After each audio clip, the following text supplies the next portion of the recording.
And we're live here again in the Coppercoins studios in Cary, North Carolina. Live at 4:58 p.m. on the 7th of November.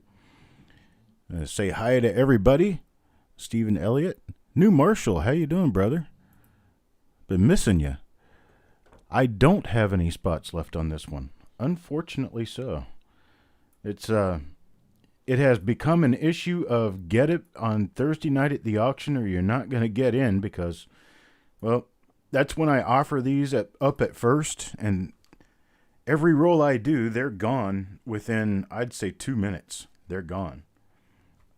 I haven't changed my title on this one yet. Let me go ahead and happy with the one spot you got. That's right. Let me change my title on this real quick so I could be sure. This is going to be a 1950D original bank wrapped roll.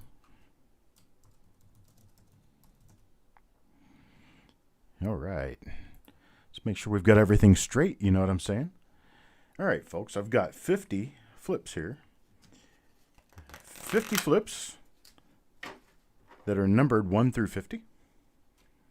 I have 50 names here. There's 10, 20, 30, 40, 50. I've got my trusty bag right here. I can put all 50 of these names in my trusty bag to get us started.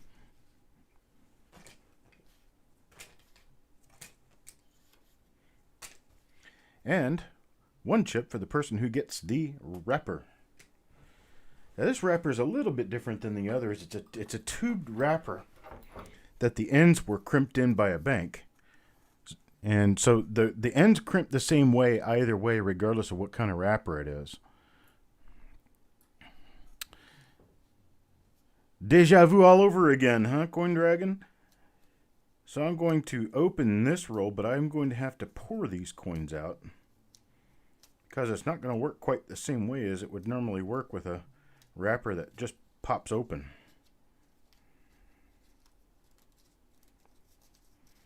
And these wrappers can be crimped just like the others. Oh, wow. These coins are fresh. I can tell that. There's some really bright luster going on in here. Okay, there's the roll of coins. I'll go ahead and flatten the wrapper out. And this wrapper will go to whomever I draw. The person before when I draw that chip. How are you supposed to say that? The person who I draw prior to drawing the special wrapper chip will get the wrapper. How's that sound? Not sure how that works. Okay, so everything's in here. Everything's ready to go. Wow, these are nice, clean-looking coins. Amazing. Of course, maybe if I put my glasses on, that might change.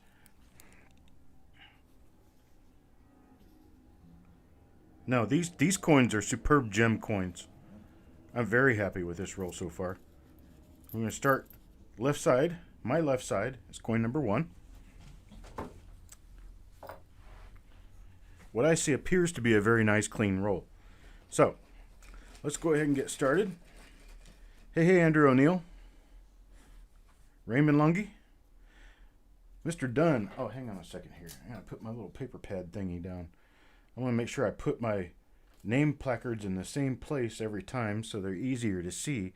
So I get myself a little pad to put the little mouse pad, you might call it, to put them on. So coin number 1 goes to Jeff Dunn. Let's take a look at coin number 1 and see what Jeff Dunn gets. Let's get it in focus. Okay, now for 1950D, for the known stuff that I'm actually going to be looking for, there are repunchment marks and a few pretty nice ones. And there is a double die obverse, which is on the bottom of the letters in Liberty. And there are no known double die reverses, but that doesn't mean we're not going to look. There are not any doubled eyelids known that I can find yet. That doesn't mean we won't find one. So here we go. All right, coin number 1 appears to be normal.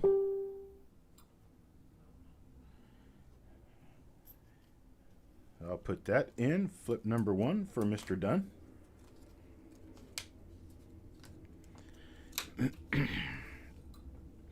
And coin number 2 will go to Mr. Dowdle. Let's see what Mr. Dowdle gets. You got a little fingerprinting going on that one. Mr. Dowdle gets... Is that a repunchment mark? Maybe? I don't think so. No, it looks like it's a normal coin there. No doubling under the letters of liberty. No doubling on the I. Somebody at the bank handled this coin rather roughly. They stuck it in the wrapper.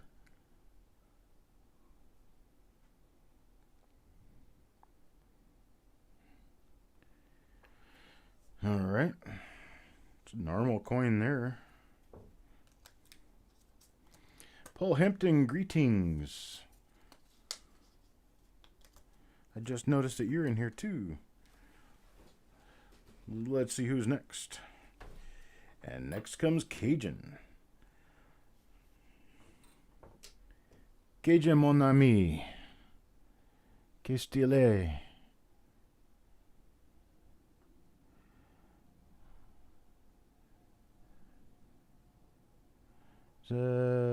No.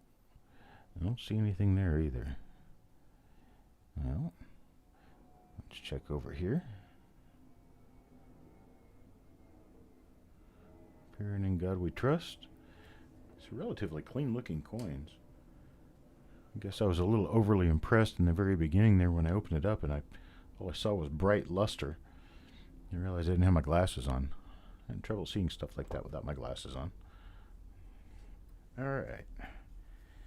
We have what appears to be yet another normal coin. Get Cajun's name in there.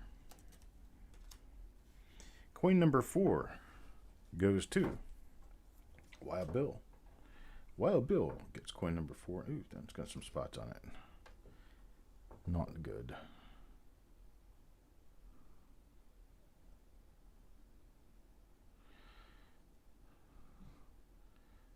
Never seen the contents of this roll.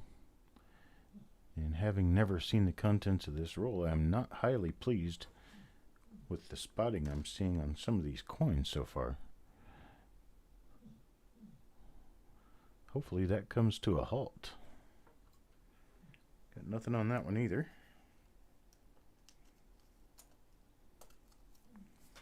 That goes to Wild Bill. Coin number 5 goes to Hawkeye.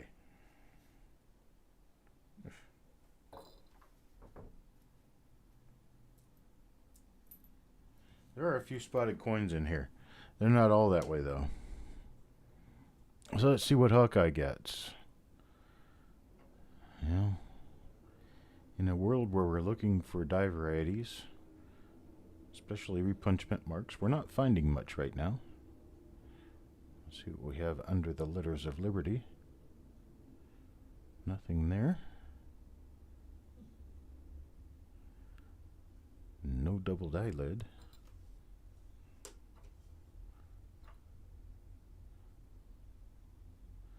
Now, if we find any doubling on the reverse of any of these coins, it's going to be a new listing.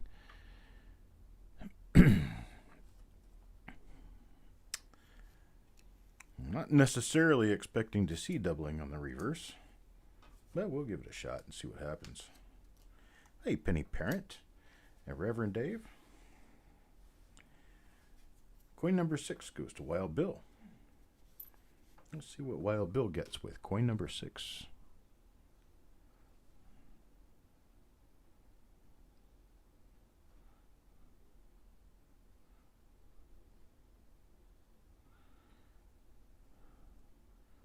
Not seeing a repunchment mark there, except perhaps maybe a small minor split lower serif. Oh, why not? We'll go in. We'll take a good close look. Yeah, there's a split lower serif going on there.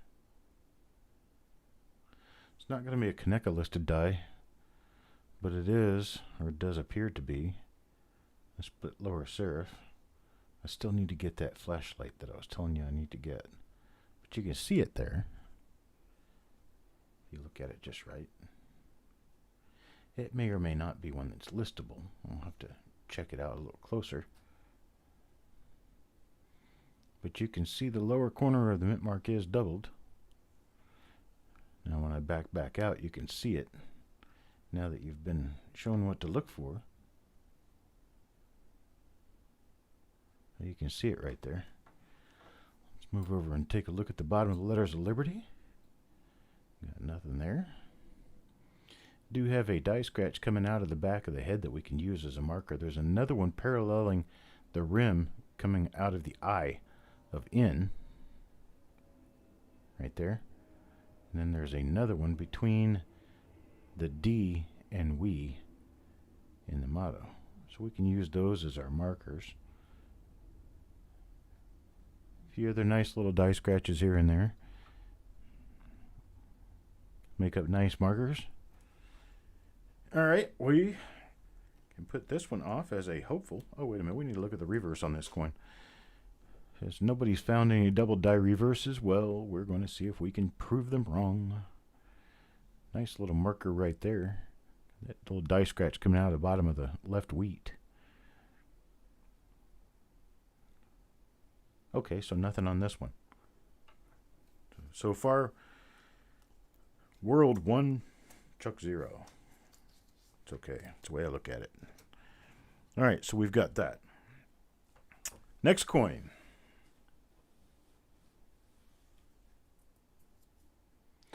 Oh, there is. We're talking about 1950D. Steve looking for silver. Let's see what Steve looking for silver ends up with here.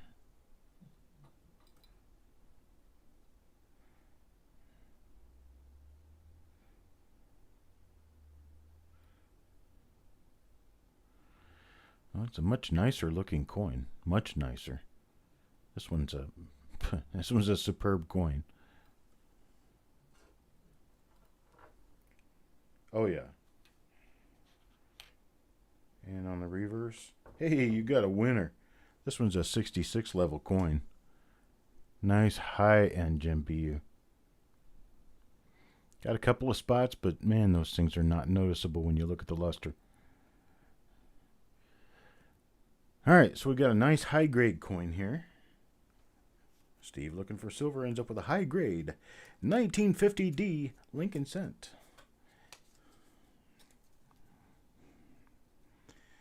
I'll just stick that in the pile because it's going to stay in that condition and he'll see it when he gets it. Number 8 goes to Midnight Silver Run. Let's see if we can keep the high grade status going here. Or RPMs.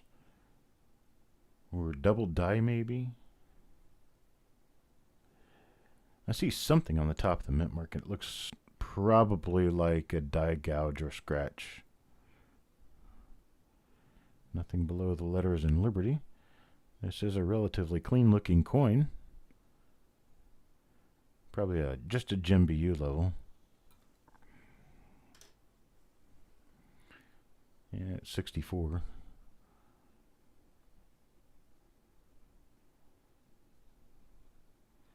It's a little spotty. No, sir, Mr. Elliott, you haven't missed anything yet. We did end up with a very minor lower split serif. That's going to be a Wild Bill coin right there. The minor split serif is. Mr. Dowdle gets number 9. Let's see what Mr. Dowdle gets. Well, come on, RPMs. Eyelet? No.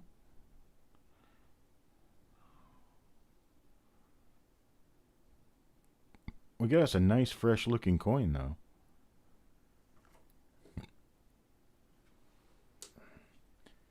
Matting, I don't think you had a coin come up yet.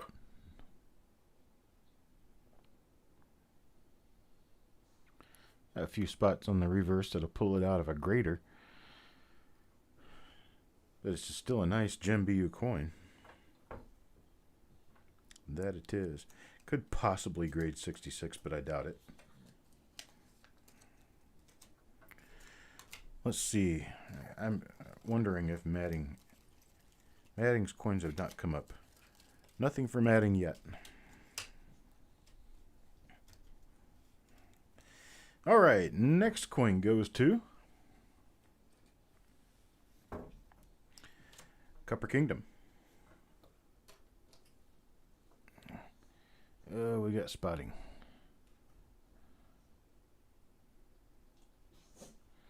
Is that an east?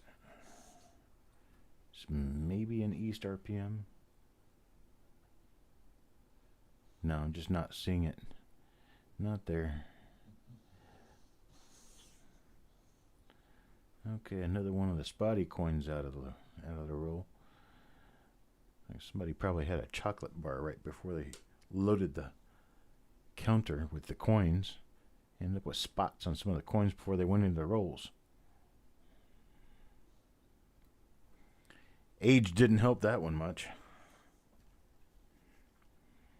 There's coin number 10. Never can tell on these bank wrapped rolls what's inside. I really wish I could. Easy Coins. How you doing, brother? This one is Steve looking for silver. A couple of spots on it, but it's otherwise a pretty nice coin. That's another minor split lower serif. You can see that right there. And let's see if our markers are there. Yeah, we've got the markers. There's the die scratch out of the eye, the die scratch behind the head, and we've got the large die scratch between God and we, right there. So we have ourselves a second example of the same die, which helps solidify the idea. Oh, look at the concentric die scratches on the cheek, which helps the idea that this is an original roll. It's an original source roll. And the reverse shows us nothing at all.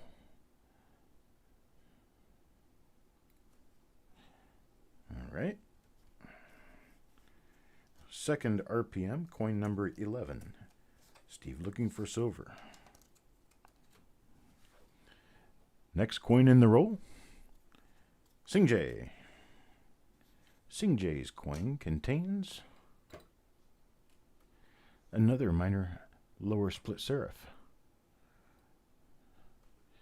It's another minor lower split serif. Let's see if it still has the same markers. Die scratch behind the head, die scratch next to the eye of N, die scratch between the D and we, and we have the concentric die scratches on the cheek. Concentric meaning circular to the center. So you can see all these little die scratches on his cheek and on his ear and everything else. They kind of revolve around the center of the design, which is the lower jawbone, the back of the lower jawbone. And we have nothing else to get excited about on this one other than it is a pretty nice coin. Pretty nice. Nice red uncirculated. All these are red uncirculated coins. Some of them have spots, though.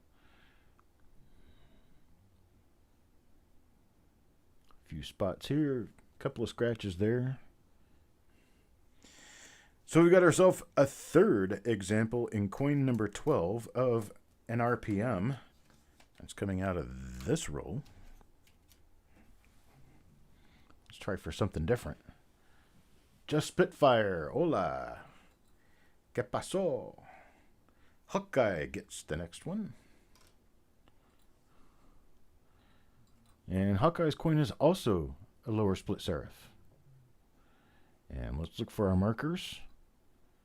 Bam. And there's the eye. The eyes have it.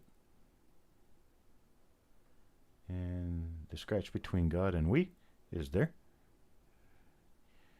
The concentric die scratches on the cheek are there.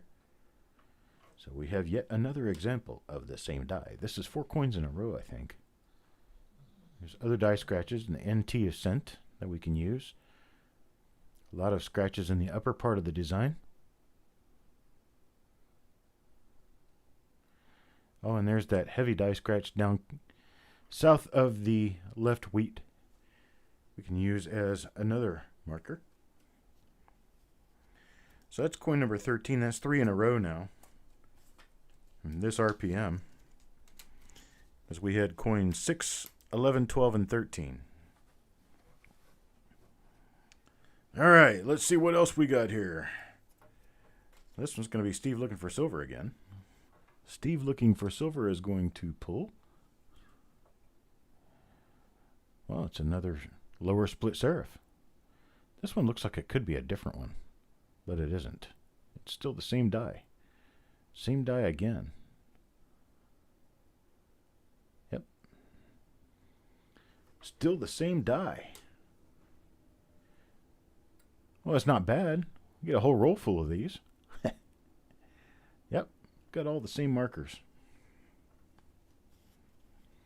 So Steve looking for silver turns out. Coin number 14, which is our 4th RPM in a row, the same die. Up, Steve looking for silver gets the wrapper. So let me write.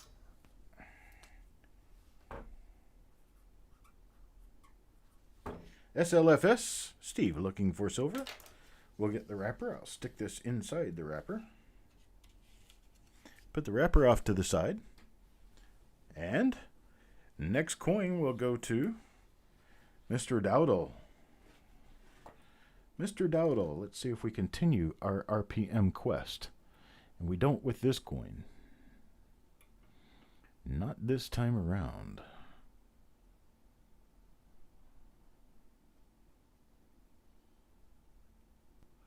We are absent the markers that we would be looking for our RPM. We do have a relatively nice uncirculated red coin here. Nice for the book, I guess.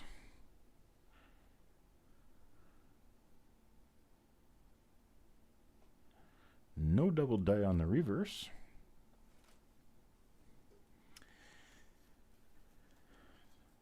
So we have a normal coin for Mr. Dowdle. Coin number 15. Let's look at coin number 16 for Singjay. Singjay gets a normal one.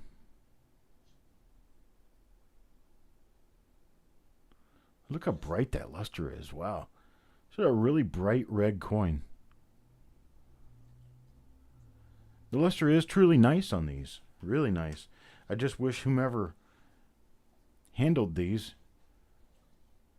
had been wearing gloves or had washed their hands really well, like I do. All right, so we do have another normal coin, but I mean, man, these coins are so bright. Look how bright this is. See it down there, right down here. Look how bright that coin is.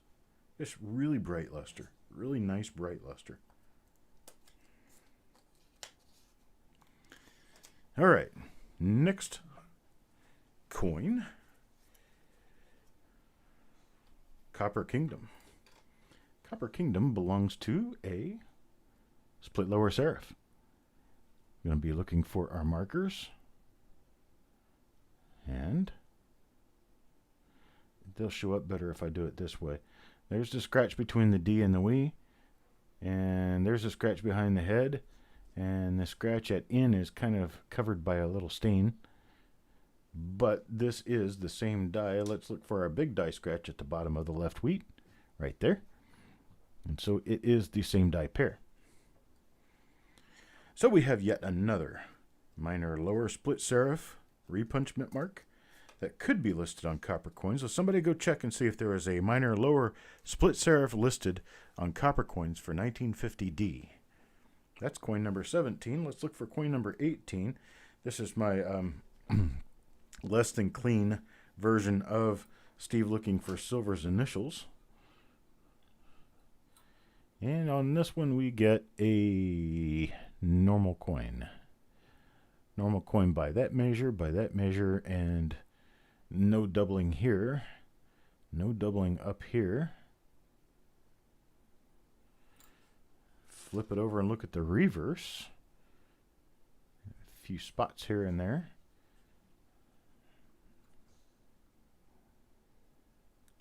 And no doubling on that side. So Steve, looking for silver, gets a normal choice BU coin. Coin number 19. Think number 4 maybe?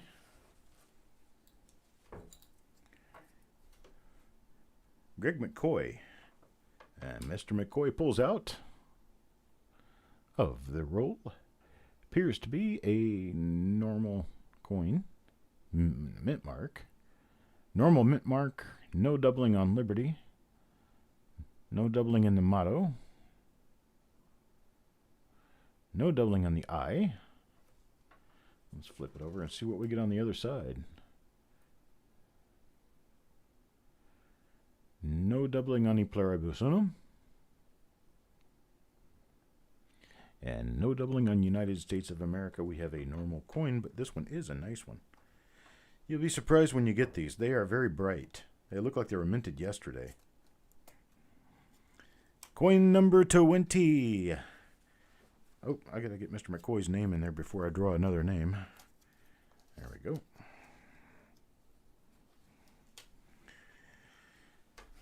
And Wild Bill gets the next one. Wild Bill gets coin number 20. Let's see what Wild Bill turns up with here. Is it? It looks like it could be one of them. I don't think it is, though. It isn't. Just an artifact I'm looking at here. Just the serif sticks out so much it appears that it could be doubled, but it isn't.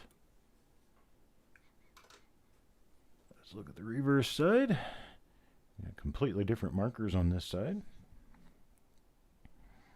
No doubling here. So we have a normal die.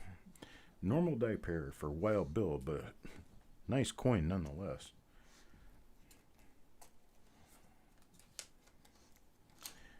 Coin number 21. If A4, there should be small die chip to the right of the T on cent. Okay, we'll take a look at the next one we find. I'm sure we'll find another one. Mr. McBride. And this isn't one of them either.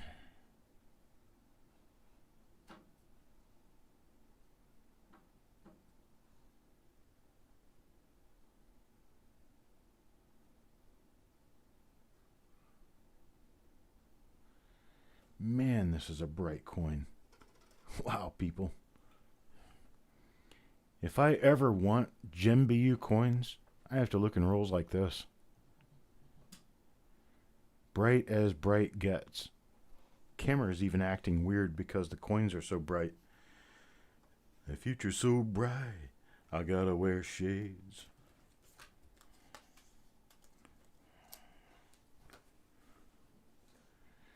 Mr. Dowdle, have you gotten anything good? Not yet. You've gotten a couple of nice coins, but you haven't gotten any die varieties yet. Madding, here's your coin, sir.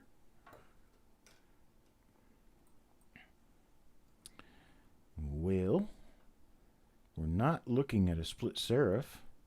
It appears as though we're looking at a normal coin. For the mint mark, no doubling on Liberty, no doubling in the motto, no doubling on the I. So that's one side. There's always two sides to the coin. There's actually three sides. If you ask certain coin geeks, they'll tell you there's three sides to every coin. There's the obverse, the reverse, and the edge.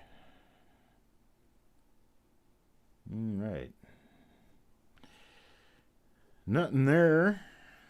Sorry, brother. But you know what? A sorry here is a very mild sorry because most of these coins are easily worth the $4. Midnight. I think I saw your name in here. No, I didn't. Sorry. Don't have anything for you yet, buddy. Oh, let me stick Madding's name in his coin here. There we go. Coin number 23. Coin number 23 belongs to Greg McCoy. Let's see what we get from Mr. McCoy. And so far it appears to be, well, it looks like a normal Lincoln cent.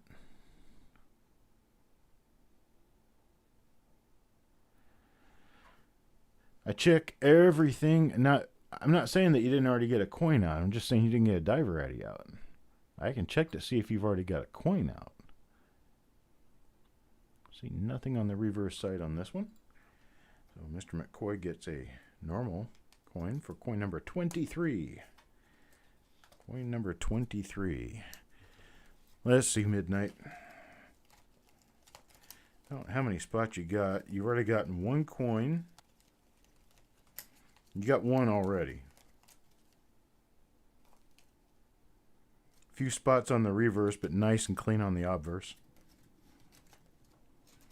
Was it only one coin you got? Because if it was, then it's already been done. Okay, Penny Parent, I'll come down to your speed so that we can work together. Hawkeye. Hawkeye gets the next one. What did we get for Hawkeye? Do we have a minor split serif there? I don't think so. No. Not a minor split serif. No doubling in Liberty. No eyeball doubling. Nothing in Pluribus. Nothing around Cent. So far we haven't run into another one of those to check for that die chip, Frank. Keep your web browser open just in case we do run into another one. I'm sure we will. I mean, less than half the roll, and we ran through 6 of them already. Mr. McCoy. Mr. McCoy gets the next coin in the roll. This one appears again to be a normal one.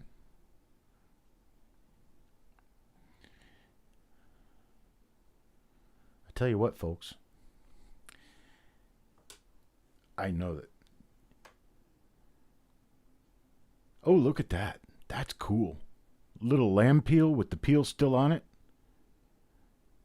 That's pretty nice.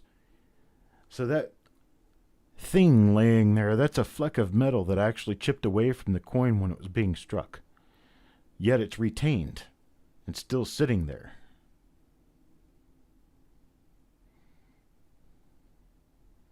That's pretty cool.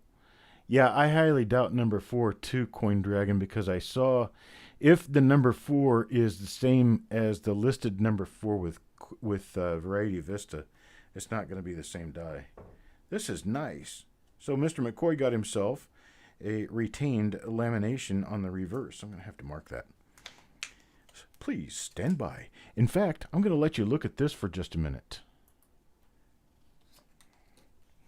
What do you think of that? We're going to have a BU roll flash sale tomorrow.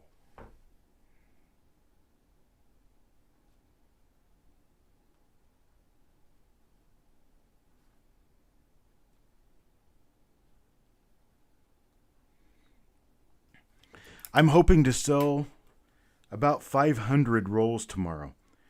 And they are going to come cheap, folks. Not going to be playing around with this. I'm not going to tell you what I'm selling beforehand. You're going to have to be here in order to see it. I'm going to set up an event right after this event is over. It's going to be running at 6 p.m. tomorrow afternoon. I'm going to try to sell 500 rolls of pennies. And it may take me a couple of hours to get all of it done. But we're going to try to sell a lot.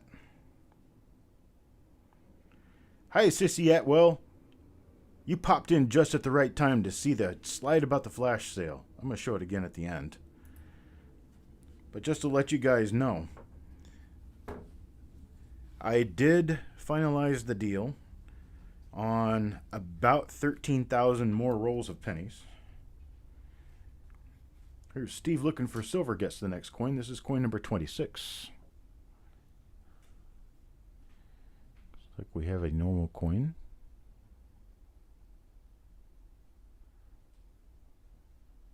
What what is that under the B? Looks like there could be a little bit of... I'll have to look at that up close. Looks like that B could be doubled to the south just a little bit. But I'll have to take a better, closer look at it. You caught the end of... I'm going to be having a flash sale on BU rolls tomorrow. I'm going to be doing everything from BU wheat penny rolls all the way up through BU modern date shield rolls. They're going to come cheap too.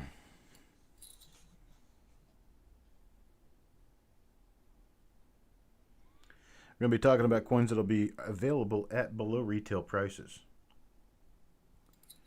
That one does not have any doubling on it, as I had maybe thought it could. So, Steve looking for silver gets a normal coin out of coin number 26. Oh, and by the way, coin number 25 was that one that had that nice little retained lamination. I wrote it on there. So, Mr. McCoy, when you get coin number 25, you will want to look at the upper left reverse for a retained lamination, which is really cool. Cool. Okay. Here we go. Cajun gets the next coin. Cajun, what does your coin look like, my brother? Yeah, a relatively clean looking coin, but relatively normal looking too. And nothing hurt about a nice clean 1950D. Okay, so he has a boxing wound on his cheek, but it's not bleeding. Couple of spots here and there on the reverse. That should generally be expected of wheat rolls like this, but this one is pretty generally a very clean roll. All right, there's Cajun. Now, the spots that I'm finding on these are either from fingerprints or they're water spots, and the water spots come from the planchet wash. Shaving cut. That's right. Shaving cut. Mr. Patak gets the next one. Let's see what Mr. Patak gets. Yeah, it looks like a normal coin. We've gone dry on those RPMs, haven't we? We haven't had RPM in, well, it's been at least, well, it's been 10 coins. 10 coins ago was the last RPM that I found in this roll so far. But I do expect to find more as we progress.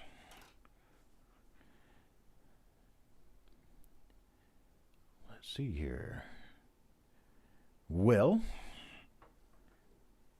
looks like Mr. Patat's first coin is a normal coin.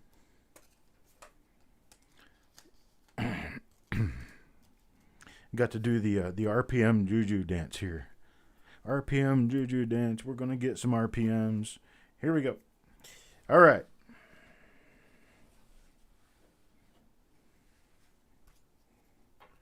Majestic sound of coins. Here we go.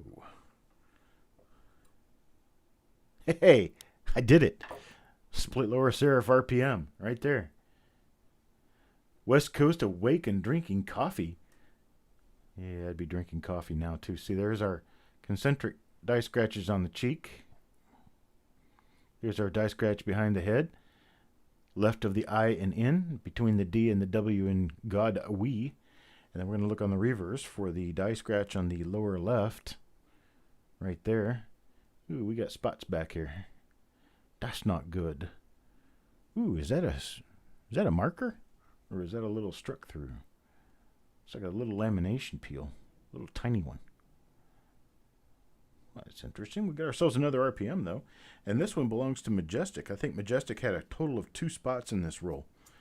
So we got lucky on that one. We got really lucky for him on that one. All right, that's coin number 29. Let's look at coin number 30. Hello, Hoovers, Corgis, and coin. Matting. Matting gets the next one. What does Matting get? Matting gets, it appears to be a normal coin for the mint mark. No doubling in Liberty. No doubling around the legend, or around the motto. Motto and legend, two things a lot of people get confused in. A motto is a saying. So, for instance, e pluribus unum is a motto. And then this is the denomination, 1 cent. This is the legend, United States of America. The legend is generally the name of the government officiating the release of whatever said coin. So, if it was like, I don't know, like coins from Saudi Arabia, just as an example. Coins from Saudi Arabia said, Amamalakia ala bi ala Sudia. And that means Saudi Arabia in Arabic. And they say that around the coin, that's the legend. The denomination comes in numeral form and is in the center of the coin. And then they have other things around the other side. Midnight Silver Run. See what you get, brah.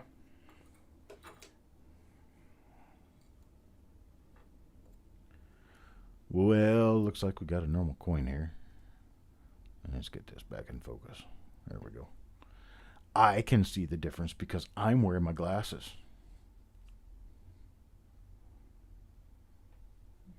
Nothing there, nothing there, nothing there. Who? What's that? That is machine doubling, but it's very convincing looking machine doubling. It's cute. And the bottom of the S and the bottom of the R and the bottom of the first T. Top of the 5. Top of the 5 to ya. That is die wear, as it appears. Or are we talking about the left side or the right side? If we're talking about the left side, that's machine doubling. That is machine doubling, yes.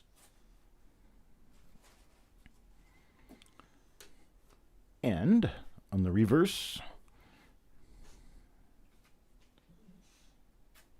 Roadrunner. Roadrunner. If he catches you, you're through.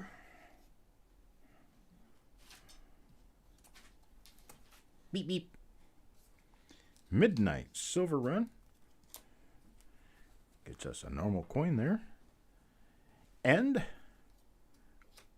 Wild Bill gets the next one. Let's see what Wild Bill gets. Wild Bill. Oop, double lower split serif. Or actually not the double lower split serif. It's a lower split serif. A double lower split serif would be quadrupled. There you go. There's your die scratches. There's your die scratch. There's your die scratch. There's your die scratch. And there's your die scratch. So we have nice clean looking RPM. Nice clean looking coin. Let me grade this. Okay, it's got a lot of small contact marks in the field on the obverse, so I would go with the 65 on it. It's an unspotted coin, but it's a really nice clean looking coin. Just has a few contact marked areas that will keep it from grading any higher than a 65. Ori. Next comes Copper Kingdom. And Copper Kingdom gets a, I'm going to make a wild guess, 1950D. Hey, I'm right. There's no split lower serif. Got a few spots on this one. Don't have any markers for the RPM that we've been getting. Looks like we're going to end up with one RPM out of this roll, one different RPM out of this roll, which means one single die. And so far we've got close to a dozen of them. So in that regard, we're doing pretty well. Let's see how many we got. 1, 2, 3, 4, 5, 6, 7, 8, 9. 9 of them. Next one goes to Mr. Marlar. Benjamin. Let's see what Benjamin's coin looks like. Oh. Looks like we're getting hit. No RPM. No RPM, no double die obverse do I see. This one still has the R and the S and the U. So, does it have that thing on the left side of the 5? No. It is machine doubling, though. But it just looks very interesting. Let's see what we got here. Dun, dun, dun, dun, dun, dun. Nope. No doubling. No doubling. We do have a nice coin, though. There are a lot of really nice coins coming out of this roll. I'm almost surprised at how bright the luster is on these. I mean, these coins are really nice and bright. Coin number 35 will also go to Mr. Marlar. Benjamin Marlar will get a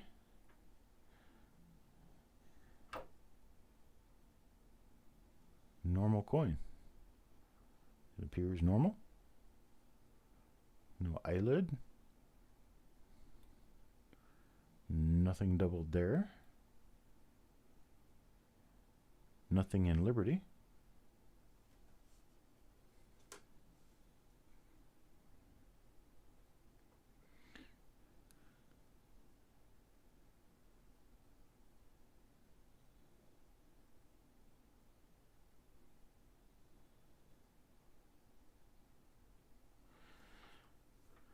Another normal coin. Es tut mir leid, mein Freund. Can't always get the coins you want, but we can always get the coins we need. All right, let's look again. Coin number 36 goes to Copper Kingdom.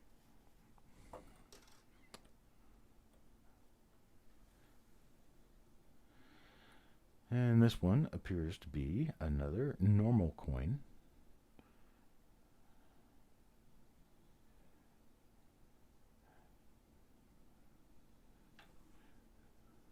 Normal on that side.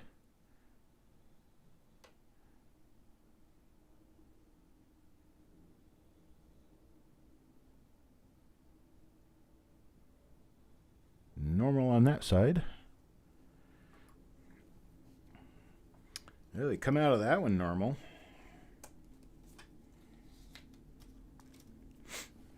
Coin number 37. Stephen Elliott, has your coin come yet? I think it did, but I keep getting these mixed up with other reveals. I think I can check, though. What we got there? Nothing. All right.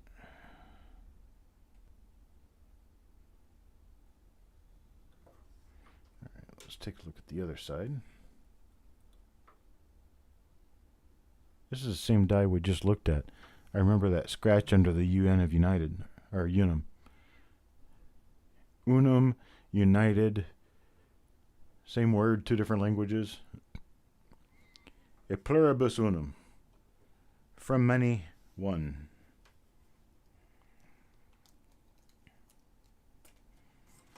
That's Mr. Dowdle's coin. Coin number 38. They are. A lot of these are coming out real nice. It's Matting. Matting gets number 38. And it appears to be a normal coin.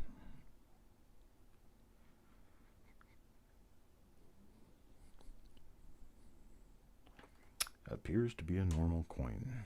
Let's look at the reverse.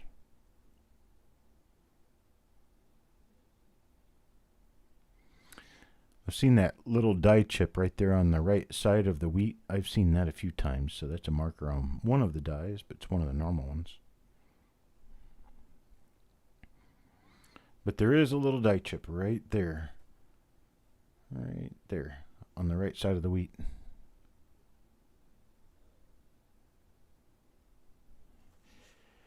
All right, taking this out, move on to the next.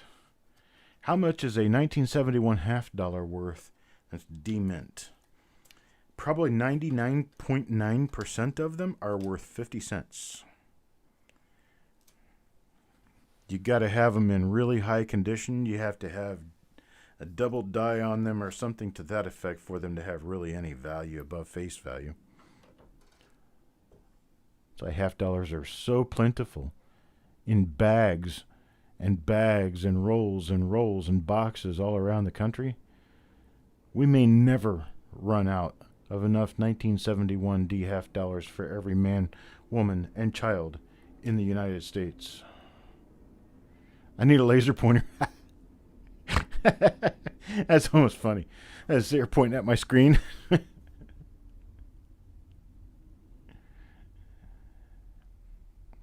Only if I had a way to do a camera projection onto my screen that you guys see. And then I could actually point with my cursor on my screen, like if I did a screen share. That would work. Brian, probably not. Not unless you have a coin that is exceedingly clean looking. And I mean exceedingly. It has to have extremely bright luster, no marks at all. And then you'd have a 67 plus coin worth somewhere in the neighborhood of $30 to $1,000. Between $30 and $1,000 depending on grade. $1,000 is if it's a perfect coin, which I'm highly going to be doubtful that anyone's going to see. Matting. Especially if you're going through rolls, it's not going to be worth more than face value.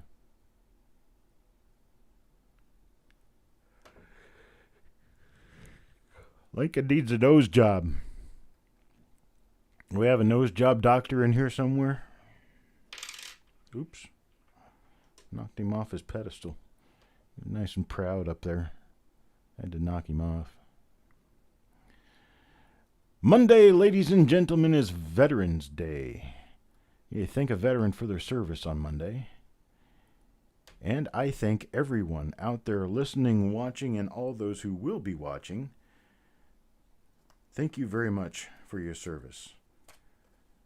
At times we carried the torch together.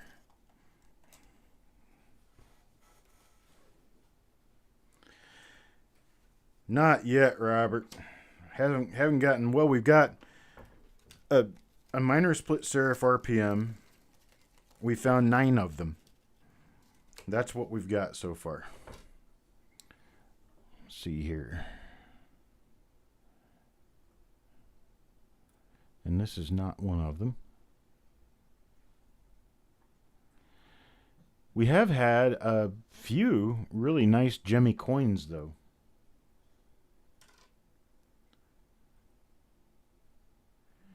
Am I sitting at Jim's? What? What are you saying? I don't understand.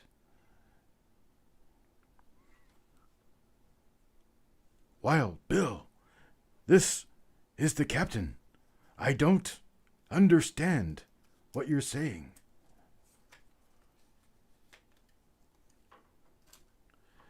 Less background chats. I get it. So everybody's talking because, well, they're not listening to me. Why bother listening when they can see everything they need on the screen? Right? This one appears to be normal too. I'm looking under the L for a little bar to see if there's anything there. I'm looking under all the letters in Liberty because the I, B, E, R, especially the B, E, R, are doubled on DDO number 1. I'm looking in the motto to see if I can find any class 2 doubling anywhere. Class 2 doubling would show as an extra hubbing toward the rim. I'm looking for a doubled eyelid. See if we maybe see one of those. I'm looking for any artifacts or weird things going on inside the date. Then on the reverse, I'm looking for class 6 or class 2 doubling. Class 2, again, is distorted hub doubling, which shows doubling toward the rim usually. There's that marker again, so we know this is the same die we've seen before. Class 6 is going to stretch everything toward the rim and make the letters look extra fat.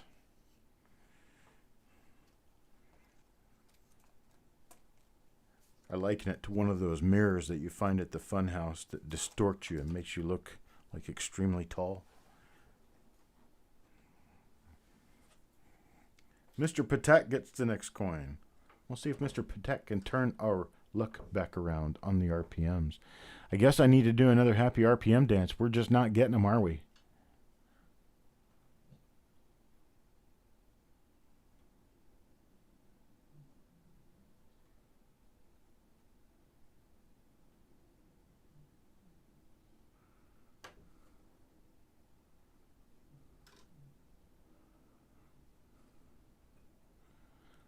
You know a P-51 pilot? Wow, that's a rare breed these days. There's that die chip on the outside of the right wheat. Mr. McCoy, you're the star of the show. You are the star of the show today. I don't know whether you've got anything or not. I'm just playing with you. Not yet, brother. Might have got a couple of nice clean coins out of it, but the RPMs, there's only 9 of them in the roll so far. Oh, that was Mr. Patat's coin. Here we go, Mr. Patat. I'm going to put your name in there. And I'll grab another. Sing J. Sing J gets this one. Mr. McCoy, most of the coins that are coming out of this roll are nice, clean coins, and they're going to be well worth the money that we paid for them. That's for sure. But as for double dies or repunch mint marks and stuff like that, they seem to be a little bit on the scarce side on this roll.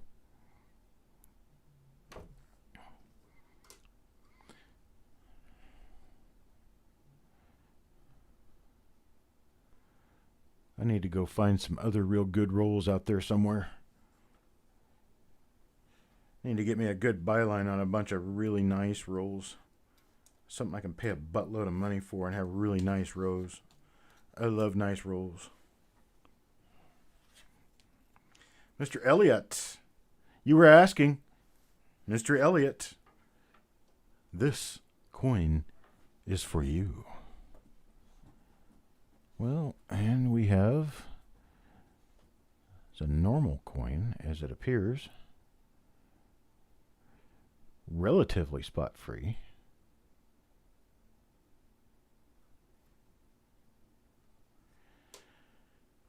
Les, I can show you some coins that are just ugly. In fact, I might even be getting rid of some ugly coins at some point. Hey, look at that nice little die chip right there next to the O in the lower wheat. That's pretty cool. Another little die chip right out there in the outer wheat up toward the top of the greens. See if we have any other little die chips that I've been skipping by. I usually skip through those because there's so many different little die chips on Wheat Sense, and they're all living in their happy little trees. And I don't like to mess with them. They're like little bugs in the grass. See my Bob Ross shirt?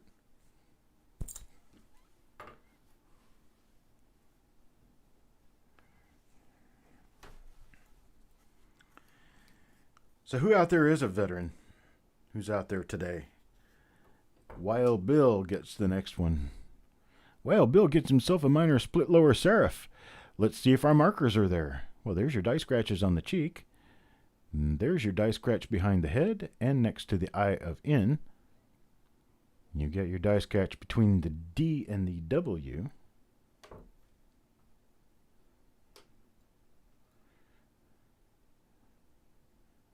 Chuck's Chips, new show name. Love it. Where we go looking for die chips. And happy little chips live in the wheat. And there is a happy little chip on his jacket.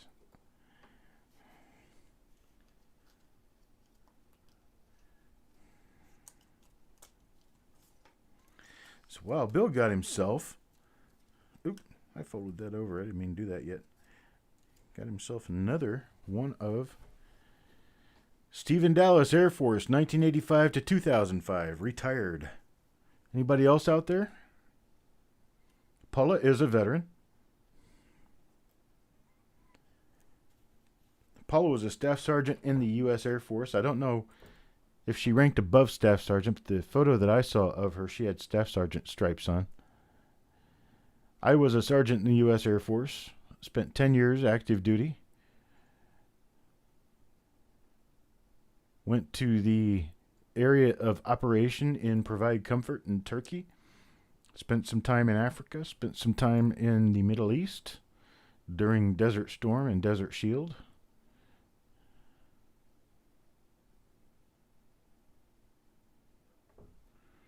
All right, nothing on that one. Take a look at that mint mark again, just to be sure. Okay. I see nothing, Dr. Jones. That's coin number 47 belonging to Joe McBride. Coin number 48. Thank you, Spitfire. 48 belongs to Mr. Dunn. Let's see what Mr. Dunn got. Dunn got a normal coin. He got himself a normal coin.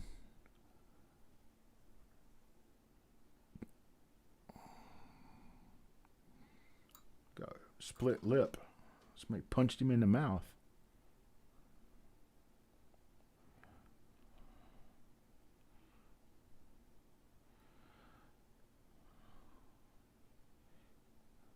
Normal but nice.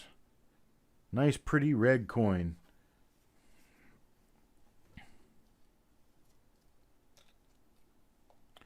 Thank you, Mr. Hamilton. I'm sorry, Hampton. I meant to say Hampton. I should know Hampton. My mother lived on Hampton Street when she was little, and every time I see your name, it reminds me of the street my mother lived on when she was a little kid. Coin number 49 belongs to Steve Patet. Steve Patet gets coin number 49. And coin number 49 appears to be a nice clean...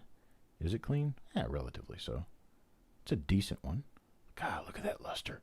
Oh my gosh, that luster is so bright. A nice bright 1950D Lincoln cent. How often do you see 1950D? Seriously. Conrad Puns. I tell you, folks, there's enough new people around here. I probably need to explain what we're doing. We are on the next to the last coin of an original roll that no one had seen the contents of since they were brand new in 1950. We sold these coins at the end of the auction that we have every Tuesday night at 8 p.m. Eastern. Roughly 10 o'clock when the auction is done, we go through, this is on Tuesday evening, we go through a few rolls that will be shown during the week. This one belongs to Majestic Sound of Coins. And the people who purchased the coins in these rolls, hey, there we go, there's the RPM that we've been digging out. Lower split serif. There's your marker. And there's your marker. And there's your marker. And you get a marker. And you get a marker. There we go. And so the last coin in the roll has a little struck through running through the center of the reverse. And it is a repunched mint mark. Yay. So what we do is we go through and we look at the coins, and I draw the names out of a bag of all the people who have paid for coins in the roll. And they get those rolls in sequential order, or they get the coins in sequential order as their name is pulled out of the proverbial hat, which is a mint bag. And they own the coin. Doesn't matter what's on it. Turns out to be a major double die, they still own the coin. Turns out to be an MS-68 red coin, the most beautiful one ever known. It's still their coin. They get the coin. So that's how this works. We do these at the end of the auction every Tuesday evening, roughly 10 p.m. Eastern. But the auction starts at 8 p.m. Eastern, and you don't want to miss it because the auction is like, well, in Jessica's words, awesome sauce. So we get ourselves 1, 2, 3, 4, 5, 6, 7, 8, 9, 10, 11. Is that 11? 2, 4, 6, 8, 10, 11. We got ourselves 11 of the same RPM. out of this roll, and it's the only RPM that we found in the roll. And not only do we have the auction coming up on Tuesday, we have a roll reveal coming up tomorrow. We'll have a roll reveal tomorrow. I'm going to say now at 1 p.m. You don't have to be there to get your coin, but all of the people who bought into the 1963D roll will get another 1963D. 2 chances for 1 price. You didn't even know it when you bought them. And then we have this coming up a little bit later on. It's tomorrow. I'm sorry, that's going to be November 8th. Duh. I looked at the calendar and I put the wrong date on there. So it is Friday, November 8th. That is tomorrow at 6 p.m. Eastern Time. I'm going to be doing a flash sale for BU rolls. I have close to 500 BU rolls I want to sell tomorrow. Given that I want to sell 500 BU rolls tomorrow, I'm not going to be playing games. I'm going to be sticking them out there for $5 a piece to see if any sucker will come along and grab them. I'm going to be selling them cheap. We're talking about rolls that are going to be going for $1 to $2, sometimes $3 a piece, depending on what the rolls are. And I've got a few that are a little more than that. That's not an auction. It'll be a straight out sale. I may be doing some auction lots if we have enough people watching at the time. So it is Friday, tomorrow, November 8th at 6 p.m. Eastern Time. Well, and that's what I've got for right now. Did I miss anything that anybody said? No split at the top of the D on those, Penny Parent. Not that I could see.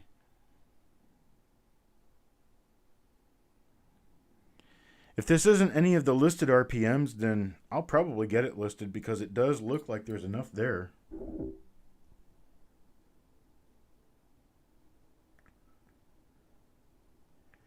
It looks like there's enough there for me to list.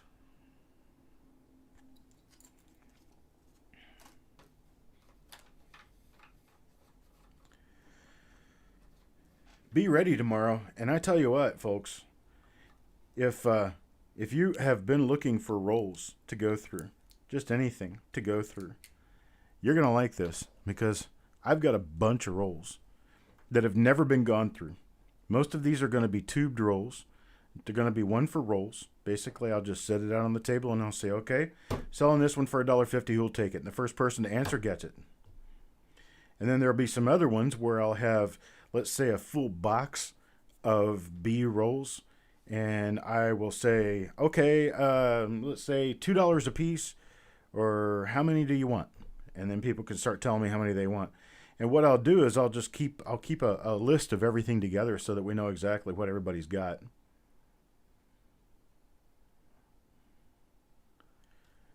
Awesome, James Dowdle.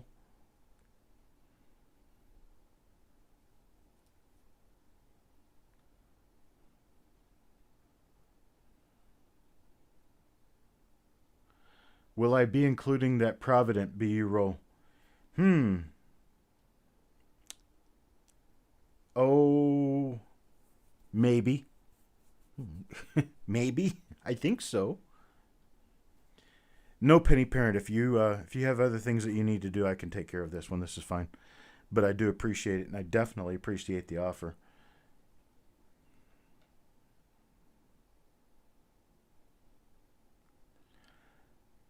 But I'll be putting all of this together. It may go a little slow at first because, this is the first time I've actually done a flash sale like this. And the idea that I have in my head may not be exactly what we end up with. Greg McCoy, yes, I did do the 1960D roll reveal earlier this afternoon. That was at 1 p.m. Eastern. And we ran into 5 different RPMs. Of the 5 different RPMs, I think we had a total of 22 coins that were RPMs. Auction what off?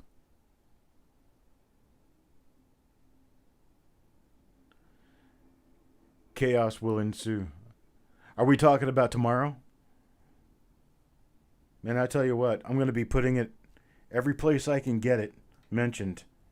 I'm going to be mentioning it. So there'll be plenty of people there. It's going to be a race to the end, I'm sure.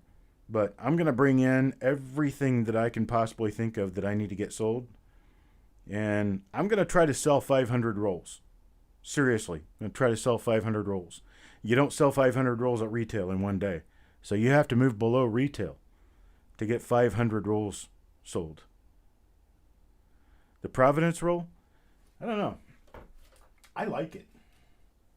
I like it enough. I might. It's Provident. What does that say? Provident Tradesman Bank and Trust Company. 1963 plain. I don't know how much I want to. I don't know how much I want to take for this. I don't know. I really don't know. I may sell it as an original roll. I may just sell the whole roll.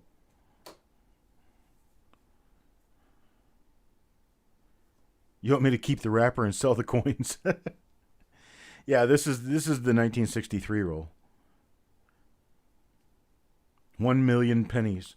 Okay, we'll start it at that. We have a bid for 1 million pennies. Time Travelers Coin Exchange gives us a bid for 1 million pennies. Can I see more? 1.1 million. 1.1 million. Anyone want to give 1.1 million pennies for this roll? Yeah, no, wait. What is 1 million pennies? Was that $10,000? Yeah, I think it's $10,000.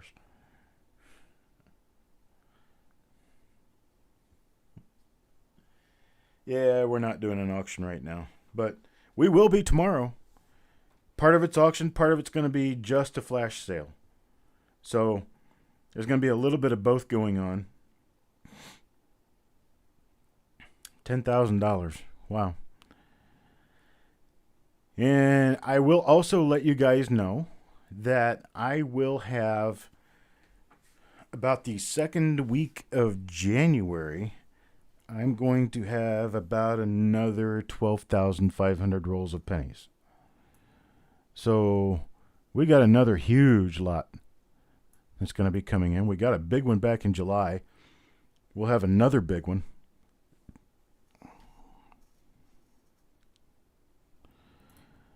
So this is going to be one of those wow moments. You know what I'm saying?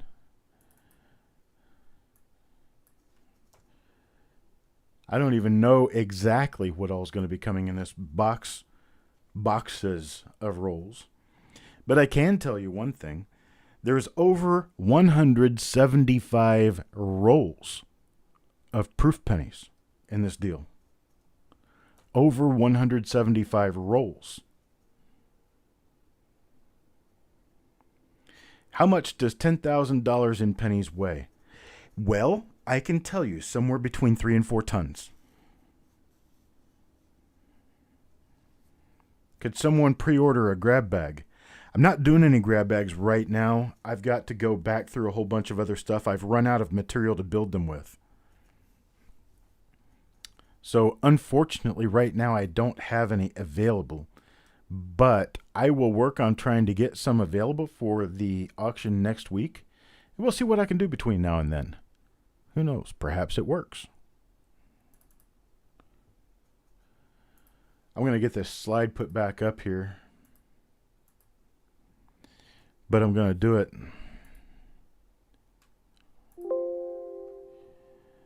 fixed. There we go. How's that? Got it fixed.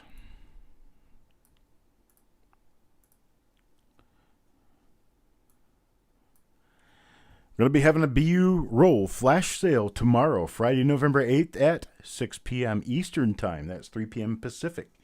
It will last anywhere between 1 and 3 hours. It's going to be a live event on the YouTube channel for Coppercoins.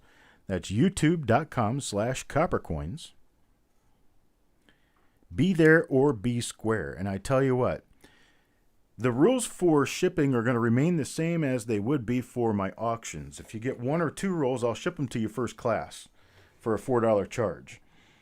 If you get 3 rolls to 22 rolls, I'll ship them to you in a small flat rate box for $8. If you get over 22 rolls, which I'm sure a lot of people will, they're going to have to come in a medium flat rate box. And they come in a medium flat rate box, that's going to cost $14 total. But here's the kicker to this. Anyone who signed up for the monthly shipping plan, I can save these rolls till the end of the month and put everything together.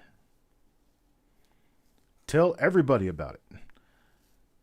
The DC character insignia? Are we talking about the lightning bolt? No, I did that one from a free graphic I found on the internet.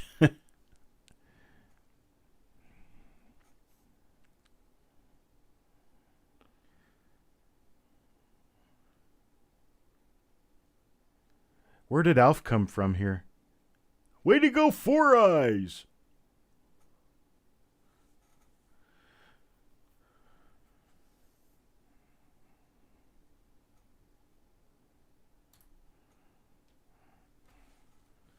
Well, this one, this one did. I did the little shiny thing all by myself. I'm a graphic artist. I do some of that stuff by myself. But the gist of the lightning bolt itself in the circle came from a free website with stuff. The color happens to be mine because it was green and white, and I didn't like the green and white. So I colored it yellow and red. Oh, Flash does go the other way? Aha! Be there or be square. That's right. Alf. Way to go, Willie!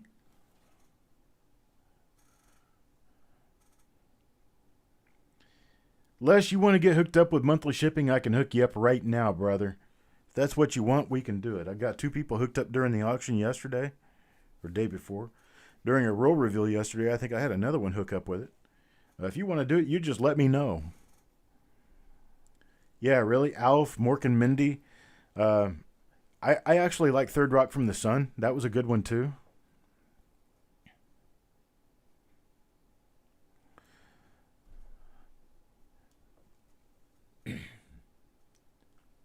All right, Les, I'll get you hooked up, brother. This past month, because it was the first month I ever did the monthly shipping, everyone who had signed up for the monthly shipping got theirs for free. Free. I didn't charge them anything.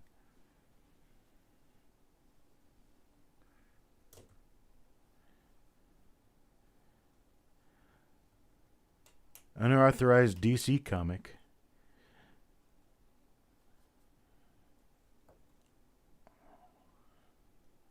£70 of pennies will ship in a flat rate box. Yeah, and not only will they hate me and all get back injuries, but I've got photographs of probably 10, 15 different boxes that they did absolutely everything they could to destroy them before they delivered them. So the idea that you're going to get 70 pounds of coins to their destination unharmed is, probably a fallacy. You're probably not going to get them there unharmed. Tyvek inside the box, Tyvek outside the box, whole roll of strapping tape, maybe even a steel metal frame that you can build with an erector set that goes on the inside to keep the box from crushing.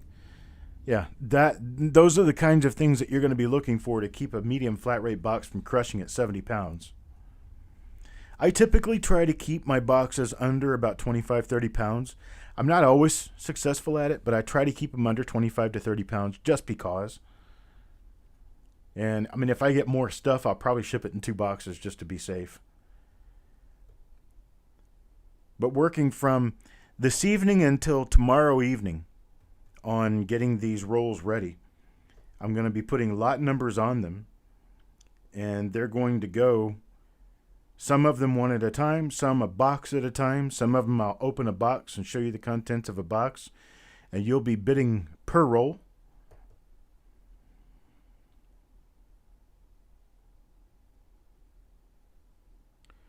So if you write heavy on the box, UPS will love me for it. I had a thing when I lived in Florida one time. I had a thing where it took me about 2 hours to load the back of my car full of boxes full of rolls. Drove up to the post office and I went inside and I told them, hey, I've got a bunch of really heavy stuff that needs to go. Do you mind if I take it around to the loading dock in the back? They said, sure, no problem. Just come on around to the back. Well, I came around to the back and 2 people helped me unload my vehicle from the post office. Can I tell you whose 11 names are in front of me? The 11 coins that are die varieties. We've got Wild Bill. We've got Steve looking for silver. We've got Sing Jay. We've got Hawkeye. Steve looking for silver again. We've got Calvin Klein. CK, Calvin Klein. Why not? Copper Kingdom. We have Majestic. We have Matting. We have Wild Bill again. We have Wild Bill again. And we have Majestic again. So Majestic gets 2. Wild Bill gets 3. Steve looking for silver gets 2. Hawkeye, Matting, Sing Jay, and Calvin Klein here each get 1.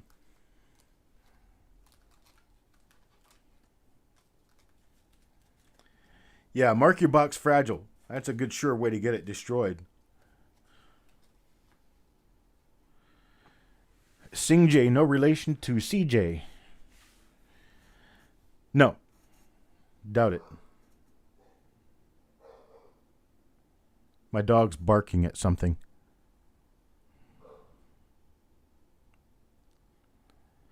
So come on over tomorrow. I'm going to go ahead and take off now, get ready for dinner, and then I'm going to work on the graphics for this particular event, which will be coming up tomorrow. There will be no images. The entire... I'm pretty sure that the entire thing is going to just be on me, and I'll just be showing you the rolls like this. Here you go. Here's another roll. And it's like, here's one right here. I'm going to start this one at $5. Where do you want to go? And then I've got like this whole box of rolls right here. I've got 27 rolls inside, and at $2 a piece, let's see what we can do. We're going to be doing, here's a box. I can sell these at 99 cents a piece. And we're just going to do that. It's going to be 6 p.m. Eastern.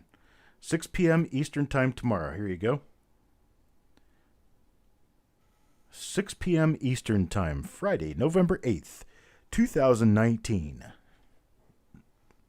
That's 3 p.m. Pacific, and I have no idea what time it is in Hawaii. You're going to have to figure that out on your own. Well, how far away are you from Pacific time? It's 3 p.m. Pacific. So, Sing Jay, how many more hours is Hawaii time?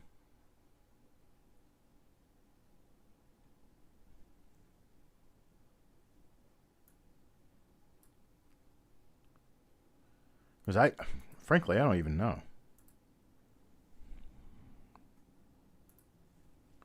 Four more hours. Okay.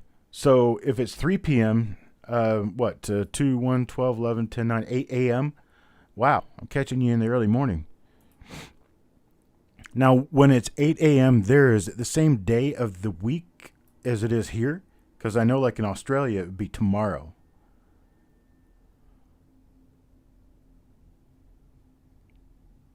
Hawaii and Alaska are 4 hours. Okay.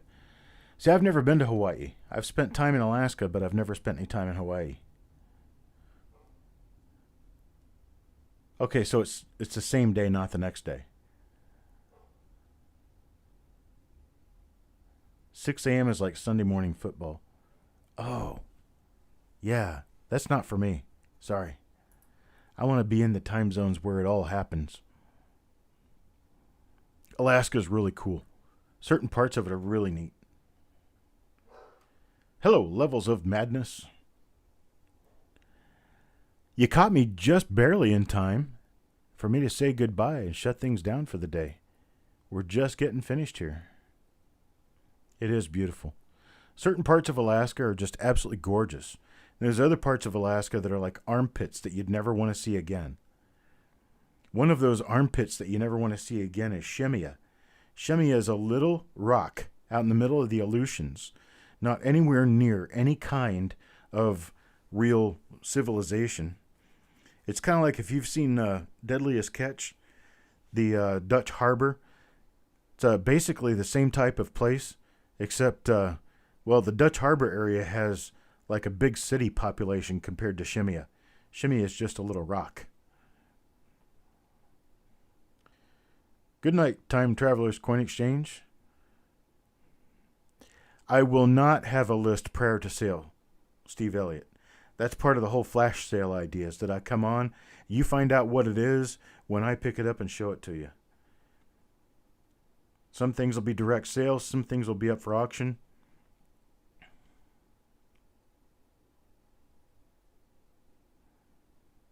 Awesome. Thank you, Time Travel. Anybody else who needs to thumb us up, go ahead and thumb it up now before you forget. Thumb up the broadcast before I shut it down. And then I'll be back tomorrow.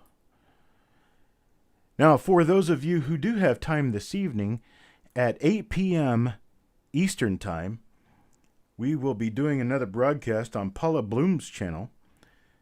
And it will be a coin Q&A where there will be an expert panel of numismatists there waiting to answer your questions about your coins.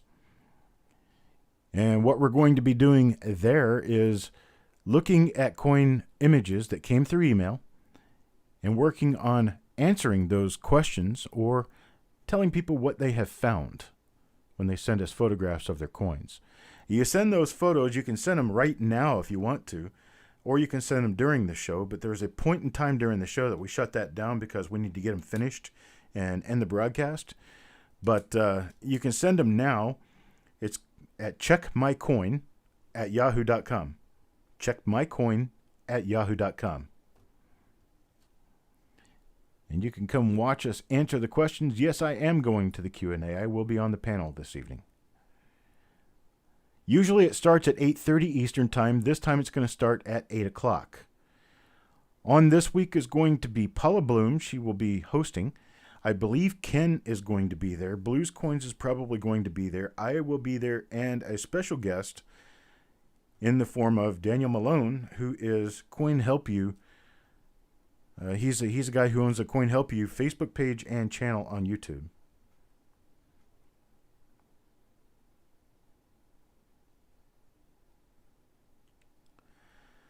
That's right, Madding. You sell that baseball card collection. You got coins to buy tomorrow. Stephen, no list prior to sale. I'll be showing you what I've got at the point in time that they're going to be coming up.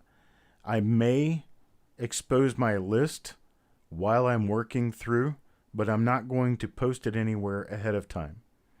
Some of these will be OBW rolls. Some of them will be paper wrapped rolls. Some of them will be tubed rolls. All I can tell you is that there's going to be a lot of rolls, a lot of them, and they're going to be cheap.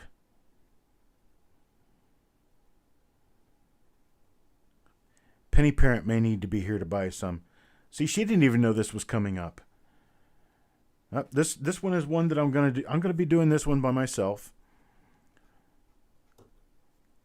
And basically what I'm working on is trying to come up with the funding it's going to take for me to go down to Florida in January to pick up this next huge lot of coins.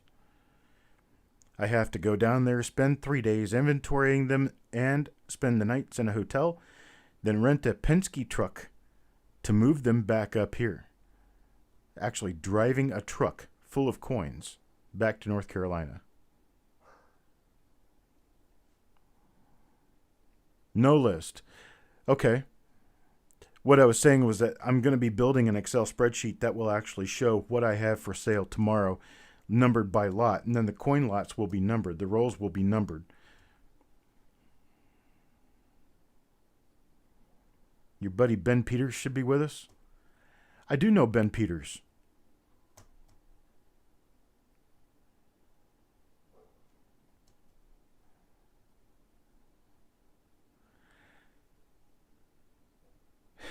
Family channel. Get it. Understood.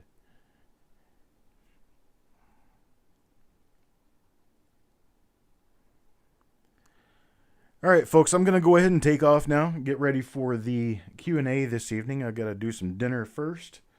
Start working on some of these coins and get things kind of situated before I get moving along. I will be back online at Paula Bloom's channel. You can search her on YouTube, Paula, B-L-U-H-M, Paula Bloom. And that Q&A starts at 8 p.m. tonight. Appreciate it, folks. You guys, one and all, have a great evening. And a great weekend if I don't see you before then. Goodbye.